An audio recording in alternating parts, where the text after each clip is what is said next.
I'm David Groninger in Seattle, Washington, and today is Friday, December 11th, 2015. Well, every day I ask myself the question, how can I create a 10-minute message that just might help 10 million people? Then I send these to my friends for feedback, and some people have been telling me, David, shorten your message even more. I felt like that was a little bit insulting, but I decided to give it a try anyway. So the new message is going to be, for now anyway, how can I make a 5-minute message that could help 5 million people? So I asked myself the question today, well, what would be in a message that might help 5 million people?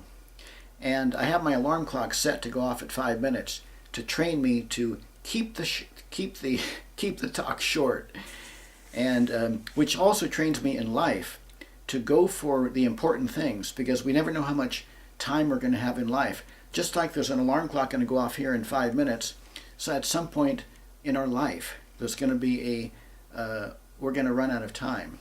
So use that as a reality point to select the important things to do, the really important things to do.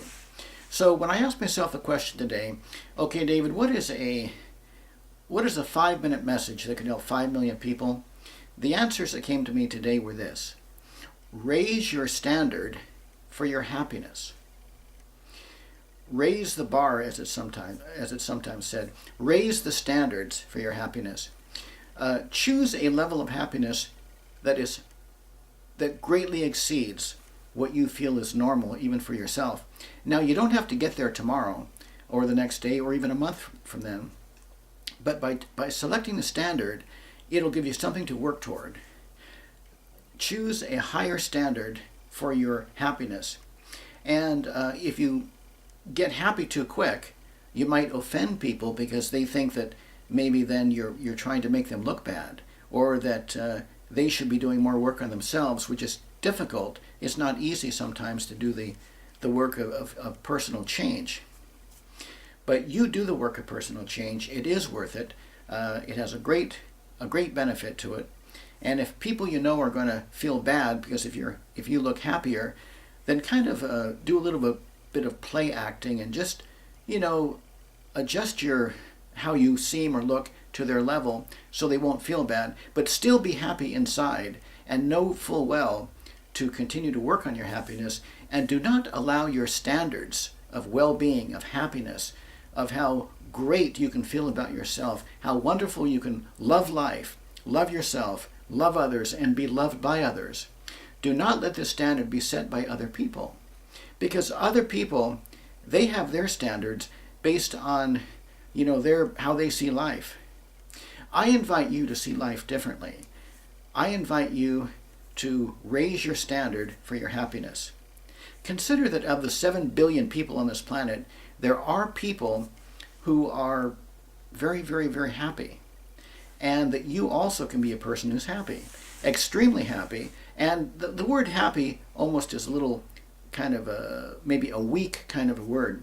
So create some phrase or use some sets of words that work for you. Maybe you can call it well-being. Maybe you can call it love of life.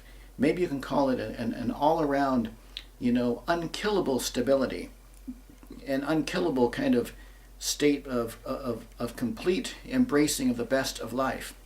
This doesn't mean that you're going to run over speed bumps, that you're going to get hurt once in a while, but if you continue to adjust back to that high standard, you'll be able to set more guidelines and set more foundations to build more fundamental building blocks to support this structure for happiness.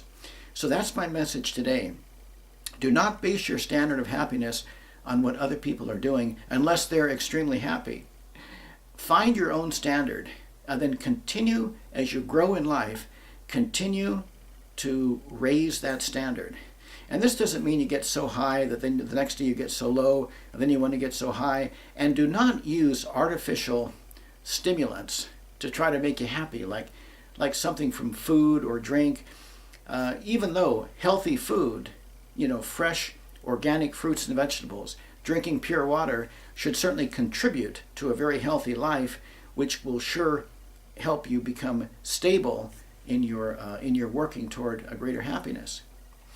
So, but don't try to use artificial things like, well, I'll eat some chocolate ice cream, then I'll be a little bit happy, then I'll go watch a movie to be a little bit happy.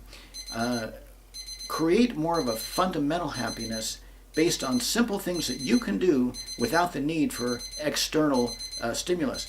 Well, that's my 5-minute mark, meaning that that's the end of my 5-minute talk. But I'll go just a slight point, just a little bit more, just to wrap up. The message I'm giving today is raise your level of happiness. You can do it, and you can achieve such a higher level than you even ever dreamed possible. Start in little steps and then get evidence that it's working for you. Build it up gradually. Build it slowly. Do not let yourself get discouraged just because you have some bad things happening once in a while. Everybody on the road to building a great happiness for themselves has those things. No big deal. Keep records. Document what you're doing. Write down what works, what doesn't work. Write down the people who are messing you up in life, who are kind of pulling you down, and spend less time with them. And keep notes of the people who are bolstering you, who are supporting this state of happiness that you want, and spend more time with them. And seek out and find people, ideas, events, things on your calendar, anything that can work for you, new strategies, new insights, new ideas, things that are inspirational music, inspirational poetry, whatever it might be. Seek and find those things that can support a greater happiness. Things grow and then they kind of level off, then they grow and level off, and growth happens that way. So don't worry if you're kind of in a regrouping stage of kind of leveling off. You don't have to get happier every single day, but if you have some way of measuring your happiness, define it in some way that can be measured, at least you'll know the kind of progress you're making. And if you're at a plateau, don't worry about it. It's normal to get stable for a while as you develop new habits. However, by keeping record of your time and what's going on in your life, you'll also know that if you've plateaued for a certain level or a certain amount of time, now it's time to take another step. And remember that each step upward, you might encounter resistance, things you met the last time you tried to get that high and maybe couldn't make it. So be patient with yourself, and yet be committed, and know full well that with each plateau you make, because of the fact that you were able to come up to that level of happiness from a lower level, and now you're stable at that level, know that you'll be able to continue to do this process. And the idea is to never be satisfied, to say, well, I'll never be as happy as I can be, and make it like a piece of work or labor. Enjoy the entire process.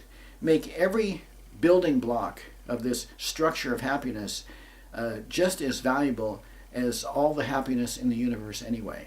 So it's not like you're never going to get there just because you want to keep growing. When you grow in a direction of something, then just facing that direction gives you a good feeling. It's like looking toward the sunshine, for example, or in the sunshine, you're going to get warm. And no matter how close or far you are from the sunshine, you're going to get warm. And it's the idea of the direction that you're facing. So that's my 5-minute message today to help 5 million people, which has really been about an 8-minute message. And it's simply this: raise your standard for your happiness. Define what your happiness is. Do not define your happiness by somebody else's definition. You define your happiness, you define your standard, and you find the ways to build toward that. That's my message today, that just might help 5 million people, maybe someday. Well, this is David Groninger in Seattle, Washington, saying thank you.